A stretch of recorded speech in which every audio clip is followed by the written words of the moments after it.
Good evening. We are following a developing economic crisis that is sending shockwaves through Canada tonight, and what we are witnessing right now could fundamentally change the relationship between the United States and its largest trading partner for years to come. The warning signs have been flashing for months, but tonight we have confirmation that the situation is far more serious than many officials have been willing to admit publicly.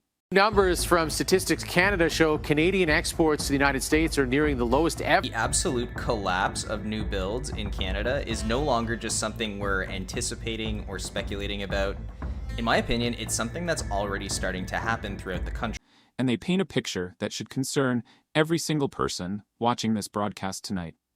Let me take you through exactly what is happening right now north of the border, because the details matter and they paint a picture. Ian, you feel this could mark the beginning of the end for Canada's auto manufacturing industry. Why? Numbers from Statistics Canada show Canadian exports to the United States are nearing the lowest ever. The absolute collapse of new builds in Canada is no longer just something we're anticipating or speculating about. In my opinion, it's something that's already starting to happen throughout the country. So, Ian, it was far worse than anyone predicted. When you strip away the headline GDP figures and look at what is actually happening to Canadian workers and their productivity, the situation becomes even more alarming.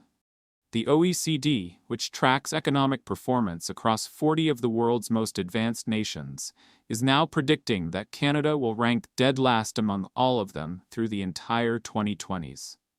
But it gets worse. Their projections show Canada will have the slowest economic growth of any advanced economy. Well, I think some of it will happen. The question is the devil's in the details. You're giving the federal government extraordinary powers to be able to say, we want these things done, we want them done very quickly.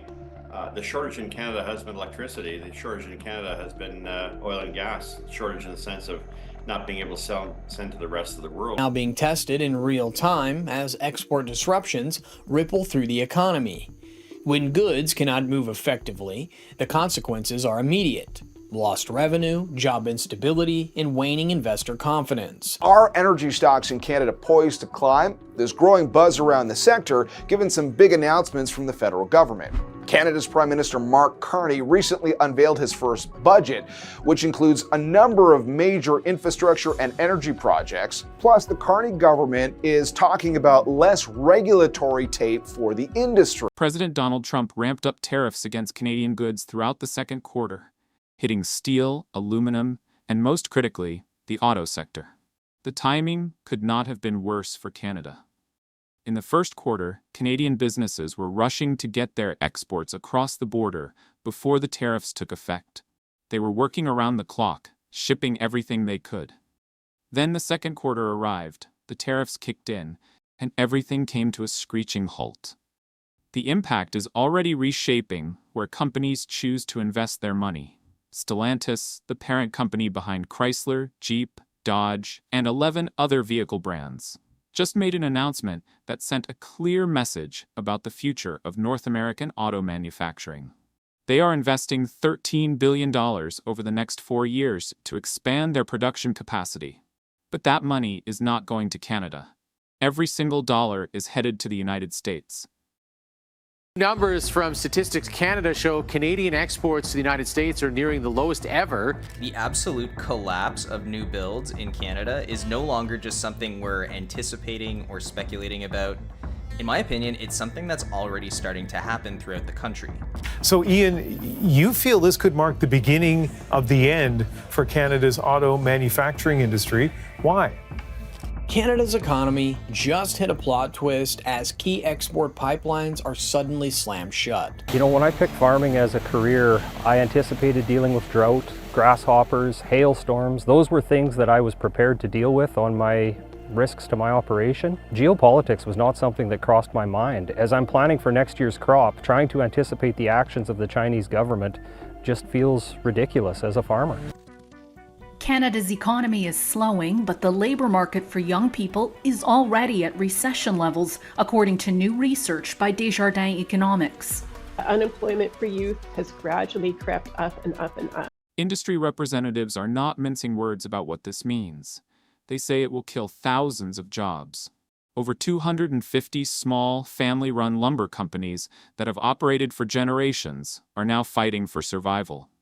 But what makes this moment truly unprecedented is that Canada cannot rely on the strength of one sector. Numbers from Statistics Canada show Canadian exports to the United States are nearing the lowest ever. The absolute collapse of new builds in Canada is no longer just something we're anticipating or speculating about. In my opinion, it's something that's already starting to happen throughout the country. So, Ian, you feel this could mark the beginning of the end for Canada? Prime Minister Mark Carney says Canada will act to protect jobs and diversify markets for industries heavily impacted by tariffs. Canada's softwood lumber industry is among those taking a big hit. 35% on lumber going across the line is just ridiculous. There's over 250 small manufacturing family-run companies. Numbers from Statistics Canada show Canadian exports to the United States are nearing the lowest ever. The absolute collapse of new builds in Canada is no longer just something we're anticipating or speculating about. In my opinion, it's something that's already starting to happen throughout the country. The Canadian economy shed some 41,000 jobs in July. Statistics Canada says it partially offset a gain of 83,000 positions in June. It says the unemployment rate held steady at 6.9% last month, as the total number of job seekers was roughly unchanged. Youth unemployment has been climbing steadily higher, and new research shows the labor market for young Canadians is already at recession levels. The number of young people in Canada has grown significantly, but the number of jobs has not kept pace. Canada shed 41,000 jobs in July alone. The transportation system is making everything worse. Rail congestion, port slowdowns, and labor disputes are creating delays that ripple through every single industry at once. Goods are piling up in warehouses. If you've been worried that Canada is about to get smacked with a full-on recession this year, experts say you might be able to breathe a sigh of relief. Many have been biting their nails, believing Donald Trump's trade war would devastate our economy, but now economists seem cautiously optimistic. They've been adjusting their economic forecast since early April, when Trump announced and then paused his Liberation Day tariff. Suppliers. Market share lost during a crisis like this is often permanent. Canada cannot assume that its reputation alone will bring those customers back. Numbers from Statistics Canada show Canadian exports to the United States are nearing the lowest ever. The absolute collapse of new builds in Canada is no longer just something we're anticipating or speculating about. In my opinion, it's something that's already starting to happen throughout the country. So, Ian, you feel this could mark the beginning of the end for Canada's... But critics are already questioning whether any of this will come fast enough. They point out that the federal government has been trying to close certain trade deals for over a decade without success. The Conservatives under Stephen Harper once completed a similar agreement in 45 days. Numbers from Statistics Canada show Canadian exports to the United States are nearing the lowest ever. The absolute collapse of new builds in Canada is no longer just something we're anticipating or speculating about. In my opinion, it's something that's already starting to happen throughout the country. So, Ian, you feel this could mark the beginning of the end for Canada's auto... The challenge is converting those advantages into actual resilience, rather than assuming they are guarantees. We begin tonight with some troubling economic news for Canada. New numbers show the economy is taking a hit, shrinking under the weight of outside forces. CTV's Kamakar Mali has been crunching the numbers and joins us now with what's behind the blow to Canada's GDP. Kamal. Marcia, the downturn driven by the ongoing trade war, signaling signs of a possible recession. Ignoring these vulnerabilities would be far more dangerous than addressing them head-on. This is not just an economic story. It is a social and political one. Was in the first quarter, we had a rush to get exports out into the U.S. as quickly as possible.